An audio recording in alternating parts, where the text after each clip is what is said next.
George Foreman, the heavyweight champ, larger than life in every way, passed away today at the age of 76. Foreman's rags to riches story is the stuff of boxing legend. Growing up impoverished, a mugger and brawler on the streets of Texas, he found organized boxing as a teen, quickly rising to Olympic champ at 24 and at 24, stunning Joe Frazier to become the heavyweight champion of the world. His ascension as dramatic as his fall to Muhammad Ali in the famed Rumble in the Jungle match, to lose his title. Yet after leaving the sport and becoming a minister, he returned to the ring over a decade later, a new man, and then miraculously recaptured the heavyweight title at the age of 45 against Michael Moorer, who was 19 years his junior. His popularity afterwards helped him make millions as a pitchman, and his George Foreman griller nearly eclipsed his boxing fame for a time. But the legacy he leaves, to use a boxing analogy, is one where he could be down, but could never be counted out. Foreman's family released the following statement via his Instagram account. With profound sorrow, we announce the passing of our beloved George Edward Foreman Sr., who peacefully departed on March 21st, 2025, surrounded by loved ones, a devout preacher, a devoted husband, a loving father, and a proud grand and great-grandfather. He lived a life marked by unwavering faith, humility, and purpose. We welcome in ESPN boxing commentator Mark Kriegel now. Mark, it's almost like there were two George Foremans. There was the guy who played the heavy, really, the villain against Muhammad Ali and Zaire a half a century ago. Let's talk about that guy first. Tell us about the young George Foreman. Well, if you look at boxing as a continuum, he was somewhere between, he was the scary guy. So he's between Sonny Liston and Mike Tyson. And, you know, Joe Frazier was about as tough a guy who's ever laced up gloves. He put him down 6 times. And I think that really crystallized Foreman's reputation as invincible. Everybody, you know, who's going to put down Joe Frazier 6 times?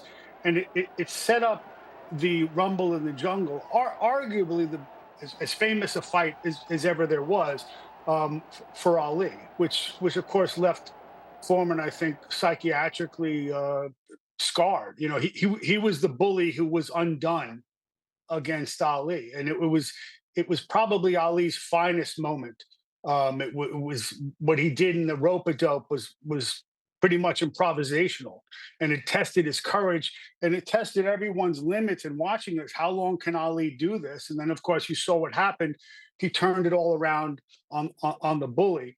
What's different about Foreman than perhaps anyone else is the idea you cited before of reinventing yourself. It's uniquely American, but it's never been done this way in boxing. It wasn't just coming back as a preacher and a pitchman and selling hamburgers or grills or whatever it was.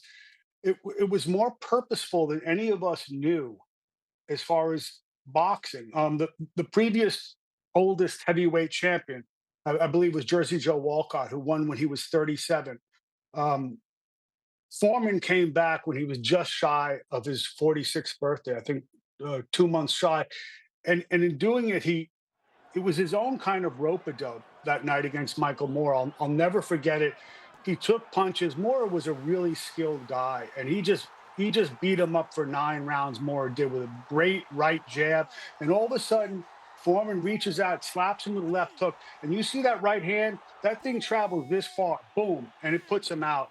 And it was an extraordinary comeback. And I think that across all the other sports are metaphors for what boxing actually is, but what Foreman did that night was what was the most sacred thing any athlete can do. He defied time, and he did it in a profound way, winning by knockout in the 10th round after taking extraordinary punishment for, you know, basically 9.5 rounds.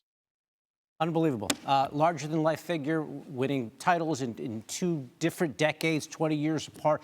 Had 5 sons, named them all George. Just a colorful figure. If I can add one thing. Yes. You know, he didn't just reinvent himself.